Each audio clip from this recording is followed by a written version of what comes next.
एक बार द्रोणाचार्य से दुर्योधन ने एक प्रश्न किया, गुरुदेव ऐसी चीज अर्जुन में क्या है जो मुझ में नहीं है।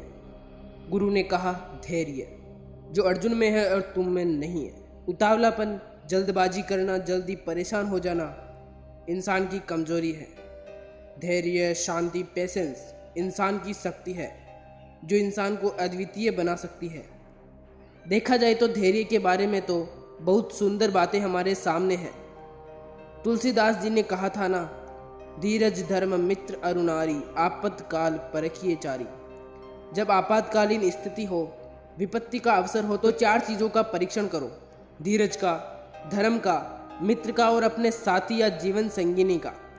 सवाल उठता है कि तुलसीदास जी ने धीरज को सबसे पहले क्यों लिया। वह कह सकते थे, धर्म धीरज मित्र अरुणारी, आपातकाल परखिए चारी। इसका उत्तर बड़ा स्पष्ट है। धर्म बाहर से आता है, मित्र भी बाहर से आता है और जीवन संगिनी भी बाहर से आती है। धीरज अंदर से आता है। यह एक आंतरिक ऊर्जा का प्रतीक है, आत्मबल का प्रतीक है, मेरी शक्ति का प्रतीक है। यह मेरा अपना है जिस पर मेरा नियंत्रण होना चाहिए और है। और इसलिए बहुत ज़रूरी है कि हम धीरज के महत्व को समझें। कालिदास ने कहा था, यदि पर्वत और पेड़ दोनों ही आंधियों से हिलने लग जाए तो क्या अंतर है दोनों में। पर्वत नहीं हिलता। धीरज वाला व्यक्ति पर्वत की तरह होता है। हाँ, पेड़ सारे कमज़ोर नहीं होते पर हिल जरूर जाते हैं, हवा के झोंके से भी हिल जाते हैं।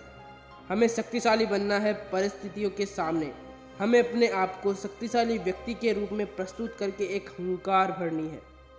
आई have patience and I will wait. एक पुस्तक है old man and the sea, Nobel prize मिला उसको और नोबेल प्राइज़ कमेटी ने इस किताब पर खास जिक्र किया। उसमें कहानी किस चीज़ की है, एक मछुआरे की जो समुद्र के बीचों बीच एक उद्देश्य की पूर्ति के लिए कार्य करता है। बहुत बड़ी एक मछली पकड़ता है और बांध देता है इसको, और पीछे बड़ी बड़ी शार्क, बड़ी बड़ी मछलियाँ उसको काटती जाती है। मछली को जो उसने पकड़ रखी है, बड़ी मुश्किलों से जूझता हुआ, लड़ाई करता हुआ उन पर औजार फेंकता है, डंडे मारता है, पर पहुंच जाता है किनारे। यह उसका धैर्य था। घबराया नहीं वह समुद्र के बीचों बीच। जब जहाज चल रहे होते हैं तो उफान आ जाता है। उस समय जब कप्तान किस तरह से ताकत से, बुद्धि से, विवेक से, धैर्य से नियंत्रण करता है जहाज को और गंतव्य स्थान तक पहुंच जाता है। हमें भी यही करना चाहिए। हम जीवन में इंतजार करना भी सीखें, प्रतीक्षा करें। खराब समय स्थायी कभी नहीं होता, चला जाएगा। आपको याद है ना कहानी, जब अकबर ने बीरबल से कहा कि मुझे कोई ऐसा वाक्य बताओ जो मेरी अंगूठी पर लिखवा सकूं, और जब दुख हो तो उसे देखकर मुझे शांति मिले और सुख हो तो उसे देखकर मुझे शांति मिले। बीरबल ने लिखवाया, यह भी गुजर जाएगा, अर्थात यह समय भी चला जाएगा। इंग्लिश में है, दिस टू सेल पास। बहुत सुख हो उसको देख लो, उछलो मत। बहुत दुख हो इंतजार करो, रो मत। ब्रिटेन के प्राइम मिनिस्टर ने हाउस ऑफ कॉमन्स में एक बार कहा कि there was an Indian employ was his minister to suggest relative sentence that can really be an great honest ring which can give strength during adversity and balance during prosperity। कितना महत्वपूर्ण वाक्य है। आप भी परेशान ना हो, समय चला जाएगा। पर आइए धैर्य के बारे में बात करते हैं। क्या करना चाहिए? शांत रहना चाहिए, चुप रहना चाहिए, कर्मशील रहना चाहिए, कोशिश करनी चाहिए, समस्याओं का विश्लेषण करके मनन मंथन ध्यान चिंतन के माध्यम से उसका हल करना चाहिए। प्रतीक्षा ही परीक्षा हो जाती है।